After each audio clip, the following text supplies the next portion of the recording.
teman-teman mahasiswa, kalau misalnya mau pakai ChatGPT, hati-hati, tetap harus ada human touch-nya.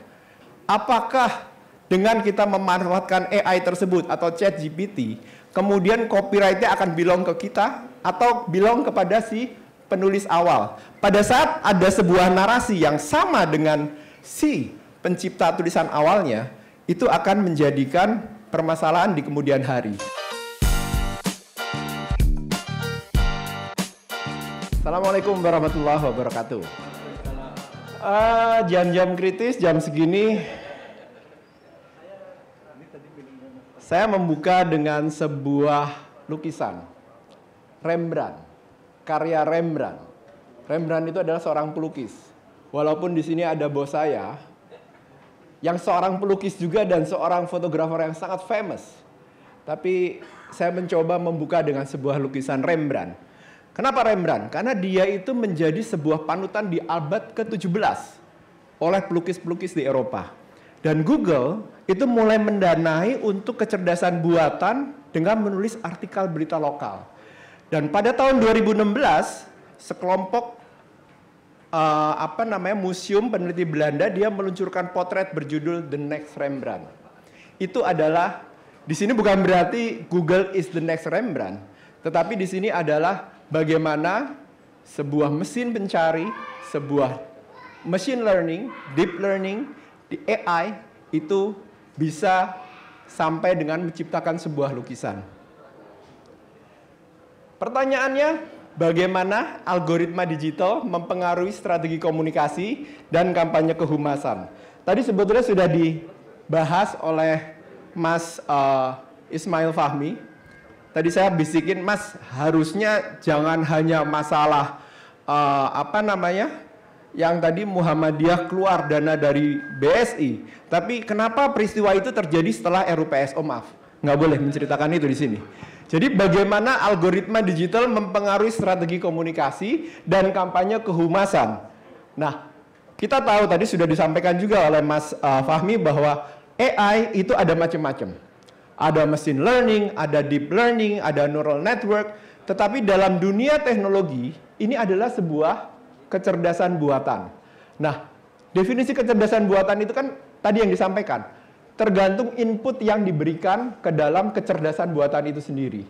Jadi bagaimana input, nah nanti at the end, bagaimana cara kita memanfaatkan dari si AI tersebut.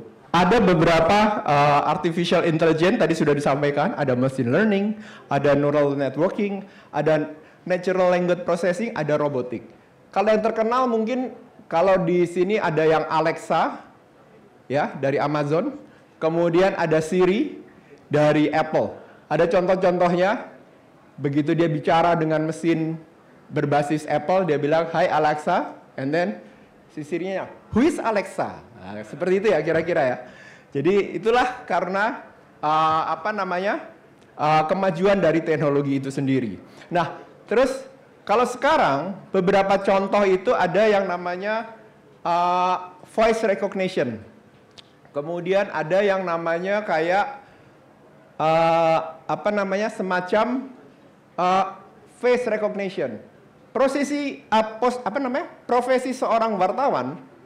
Ini kebetulan ada GNFI, saya yakin wartawannya GNFI pasti berbeda, nggak seperti yang saya berikan contoh. Itu ada sekarang voice to text. Jadi dari voice, dia bisa langsung text. Jadi kalau dia tidak ada unsur human-nya, tidak ada editing prosesnya, maka apa yang disampaikan itu akan literally akan sama seperti itu. Nah itu akan bahaya sekali kalau misalnya terjadi salah ketik, tidak ada editing, gitu ya. Jadi disitulah tetap fungsi human masih dibutuhkan di dalam semua permasalahan ini. Nah, kalau kita lihat, tadi sudah disampaikan juga ya, dari yang namanya AI kemudian menjadi sebuah komunikasi. Tadi sudah disampaikan, mengembangkan kemampuan memecahkan masalah. Ya, tadi sudah disampaikan, bagaimana AI ini bisa memecahkan masalah berdasarkan input-input yang diberikan. Kalau inputnya hanya sebatas yang kita punya, maka ya itulah yang akan jadi sebuah permasalahan, sebuah pemecahan masalahnya. Tapi kalau inputnya lebih banyak lagi, maka akan menjadi lebih broad lagi. Akan lebih besar lagi dan akan lebih banyak lagi. Tinggal dipilih. Dari, katakan tadi 9, 3 yang terutama atau 2 yang terutama. Muncullah konklusi dari beberapa kejadian atau contoh yang disampaikan oleh Mas Fahmi tadi. Ada yang menggabungkan representasi pengetahuan, itu yang tadi saya sampaikan, banyak sekali masukan-masukan. Kemudian memfasilitasi perencanaan. Nah, bagusnya di AI ini bisa untuk membuat perencanaan ke depan. Kira-kira akan seperti apa? Saya yakin, kayaknya film Simpson itu udah pakai AI mungkin ya. Karena dia bisa merencanakan 2014 kejadian di 2024, gitu kan, yang peristiwa Trump ketembak gitu kan, sudah ada ceritanya tuh dari zaman dulu gitu kan. Nah, apakah seperti itu? Nanti mungkin Mas Fahmi atau teman-teman dari JNFI bisa memberikan jawabannya. Nah, kemudian memungkinkan pembelajaran berkelanjutan. Itulah fungsinya daripada AI. Mendorong kecerdasan sosial, meningkatkan kreativitas dan mencapai kecerdasan umum. Itu yang fungsi daripada artificial intelligence. Ini ada beberapa contoh ya. Mungkin ini cerita lama tahun 2000, 4 tahun yang lalu, 2020. Jadi bagaimana di Cina itu sudah memanfaatkan AI. Beliau adalah dari mesin. Ini di China Morning Post kalau nggak salah. Pas pada saat itu saya lagi berkunjung ke sana, mereka baru melepaskan ini. Jadi betapa mereka akhirnya terkaget-kaget. Absolutely. No charisma, and they didn't even pronounce Xinhua correctly. Plain, datar. But the point is that they can work tirelessly 24 hours a day. No difficult contract negotiations to go through as well. No difficult contract negotiation. Nggak ada. Well, they don't, because it would have to be a single anchor. Two of them together wouldn't be able to interact, and they're basically repeating what's being texted. Tapi ini adalah sebuah lompatan teknologi bahwa seorang anchor itu bisa tergantikan oleh AI.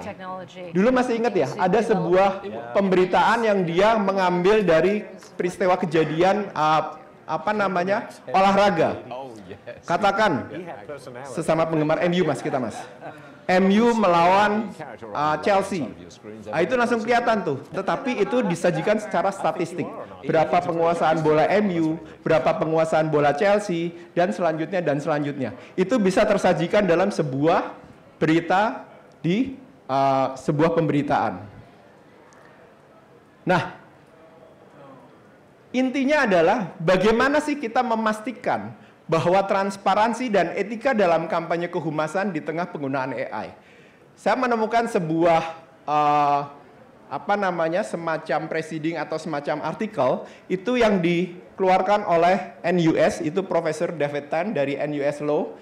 Dia menyatakan bahwa ya saat ini bahwa ini semua adalah revolusi dari sebuah teknologi, tapi tetap intinya adalah copyright. Yang menjadi kunci utama adalah copyright.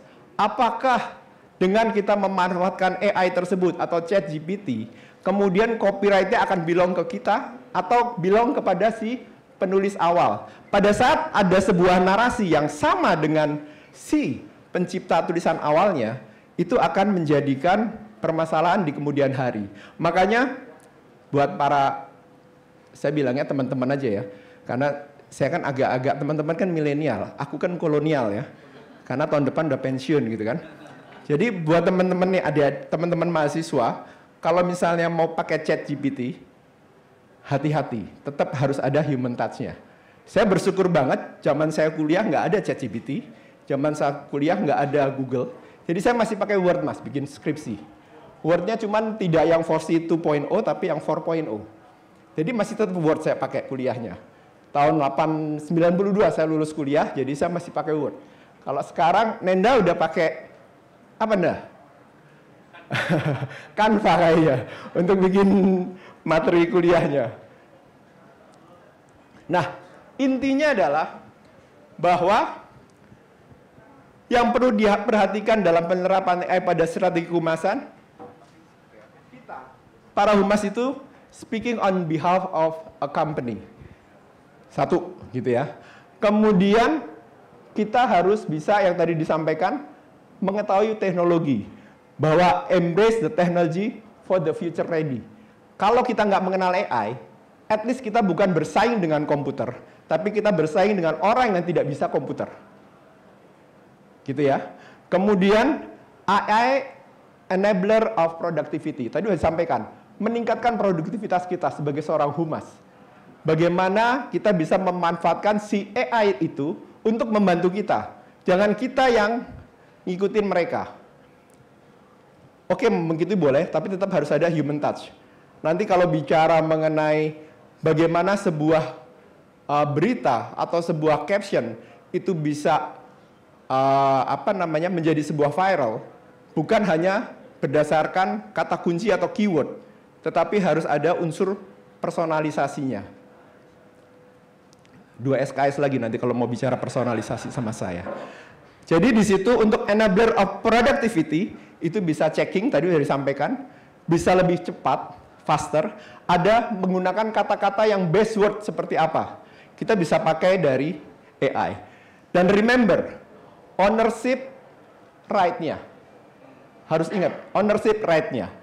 Terus di AI, itu no human intervention. Karenanya, kata kuncinya, human creativity and touch is required. Sangat dibutuhkan.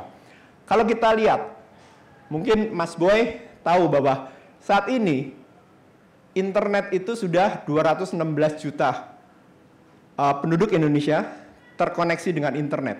Which is kalau saya hitung dengan 275 juta penduduk Indonesia, itu ada sekitar 78% kita terkoneksi dengan internet.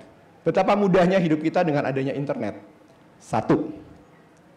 Terlebih, kalau kita lihat, ada fenomena yang menarik saat ini adalah FOMO, fear of missing out, takut ketinggalan, ya kan?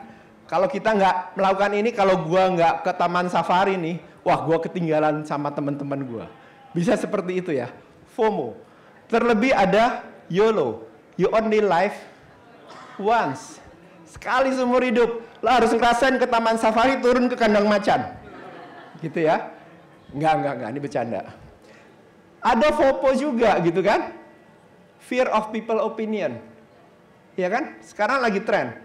Ya, kita tahu Tuhan yang menentukan semuanya, manusia yang menjalankan, dan ingat netizen yang akan mengomentari. Ya, netizen yang akan mengomentari itu semua. Jadi, secara garis besar, peran AI itu adalah collect data, identifikasi patterns, make prediction, dan recommended action. Dan saat cara kita sebagai seorang praktisi humas tetap human creativity and touch itu adalah yang utama. Ini di end, saya agak jualan nih Mas Boy. Tadi kan kalau Mas Boy cuma nyampaikan aja nih, ini ada fotonya gitu kan. Jadi nanti 19 dan 25 November akan ada World PR Forum di Bali. So buat Anda praktisi humas, jangan sampai ketinggalan, ini momen yang keren banget, pembicaranya keren-keren. So be there in Bali. Sekalian Pak Basri, saya izin saya November ke sana ya Pak. Mumpung ada bos saya sekalian kan. Nah, at the end ada sebuah pantun.